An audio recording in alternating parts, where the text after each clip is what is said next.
श्री धर्मेंद्र जी खेजरा पधारें, श्री मोहन सिंह जी यादव पधारें और अच्छा बोलिए पुष्प समर्पित करें। नमोस्तु नमोस्तु। आज पूरे बुद्धिजीवी धर्मावलंबी निशब्द है। जिस देह में परम पूज्य विद्यासागर जी महाराज ने इस भारत भूमि पर जिस प्रकार से अपने जीवन को स्थापित किया है, वो दुनिया का एक अद्भुत जीवन है। उस जीवन को स्थापित करना मानव के बस की बात नहीं है। ये निश्चय रूप से महामानव से ऊपर, जिनको हम भगवान कहते हैं, और भगवान कौन होता है? भगवान कृष्ण ने जिस प्रकार से गीता में कहा है, अभी हम सुन रहे थे कि परम पूज्य आचार्य श्री ने कभी चीनी ग्रहण नहीं की, जिस प्रकार से नमक ग्रहण नहीं किया, और जीवन में जो त्याग किया है, वो त्याग कोई साधारण व्यक्ति नहीं कर सकता। इंद्रियों को वही जीत सकता है जो ईश्वर के नजदीक होता है या ईश्वर होता है। तो इसमें कोई संदेह नहीं है। आज ऐसा कोई शब्द नहीं है, ऐसे कोई शब्द नहीं बने कि हम उनको श्रद्धांजलि दे सकें। जिस प्रकार से ध्येय से भले ही नहीं है, पर उनके विचार, उनके जीवन की जो समरसता थी, उनके जीवन का जो मानव कल्याण का जो रूप था, वो सारे विश्व में, भारत में नहीं, जैन समाज में नहीं, सनातन में नहीं, सारे विश्व में जहाँ जहाँ मानवता के लोग हैं, जहाँ मानवता बसती है, वहाँ ऐसे पूज्य आचार्य श्री के हमेशा विराजमान रहेंगे। क्यों? कि आचार्य श्री का दर्शन करने का मुझे भी सौभाग्य हुआ। अमरकंटक में जब विश्व हिंदू परिषद की बैठक थी, तो पूज्य आचार्य श्री ने हमको विशेष समय दिया था 2 घंटे का। हम 165 लोगों को 2 घंटे हम उनके साथ रहे। हमारे जीवन का वो अद्भुत क्षण है। उनके सामने पहुंचते ही, उनके चरणों में पहुंचते ही एक अद्भुत चमत्कार होता था।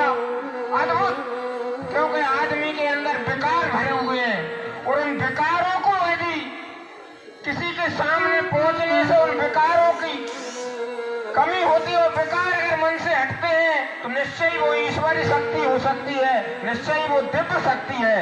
ऐसी दिव्य शक्ति को हम नमन करते हैं, वंदन करते हैं। मुझे आचार्य श्री के 50वें दीक्षा समारोह में ललितपुर में भाग लेने का भी सौभाग्य हुआ। यहाँ अशोकनगर में तो आचार्य श्री या जो भी दिगंबर जैन समाज के कार्यक्रमों में मुझे बार बार सौभाग्य मिलता है, आप सभी का आशीर्वाद मिलता है। मेरा जीवन में धन्य मानता हूँ। ऐसे मुनिराज को हम प्रणाम कर पाए। क्यों? ये इस समय, इस शताब्दी में ऐसे महामानव का अब दर्शन होना संभव नहीं है। हम सब सौभाग्यशाली हैं कि निश्चित रूप से मुनिराज भगवान राम की प्रतिष्ठा के लिए भी इस जीवन को जी रहे थे। मुझे ऐसा लगता है कि भगवान राम की प्रतिष्ठा 22 तारीख को हुई और महाराज जी ने अपना संलेखना शुरू कर दी।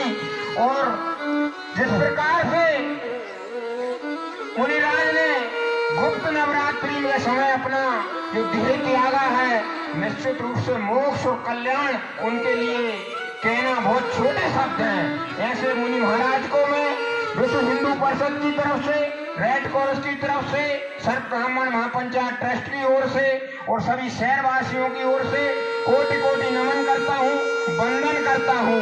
ये इतिहास बन रहा है, हमें ऐसे महाराज के दर्शनों का मौका मिला। और मैं जैन समाज का भी धन्यवाद ज्ञापित करता हूँ कि आप सबने एक पुनीत कार्य में सारी समाज को एकत्रित करके जिस प्रकार से मुनिराज के कद को कम आंकने का प्रयास नहीं किया।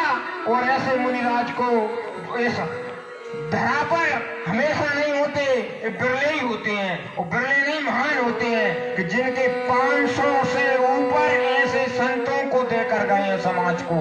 समाज को उनने इतनी बड़ी शक्ति दी है, 300 से ऊपर माताओं को देकर गए हैं। ऐसा कोई साधारण व्यक्ति नहीं कर सकता। निश्चय रूप से वो ईश्वरीय शक्ति है। मैं उनको कोटि कोटि वंदन करता हूँ, उन्हें नमन करता हूँ। उनका आशीर्वाद इस शहर समाज, मानव कल्याण, विश्व कल्याण, समाज कल्याण और प्राणी की सद्भावना पर बना रहे। उनको वंदन, अभिनंदन, उनको नमन, कोटि कोटि नमन। नमोस्तु नमोस्तु। मैं आमंत्रित कर रहा हूँ पत्रकार श्री सचिन शर्मा संटू भैया, श्री राजेंद्र तिवारी, श्री बहादुर सिंह जी चौहान, श्री आशीष जी मालवीय, श्री राजेंद्र तिवारी जी, श्री परमार जी।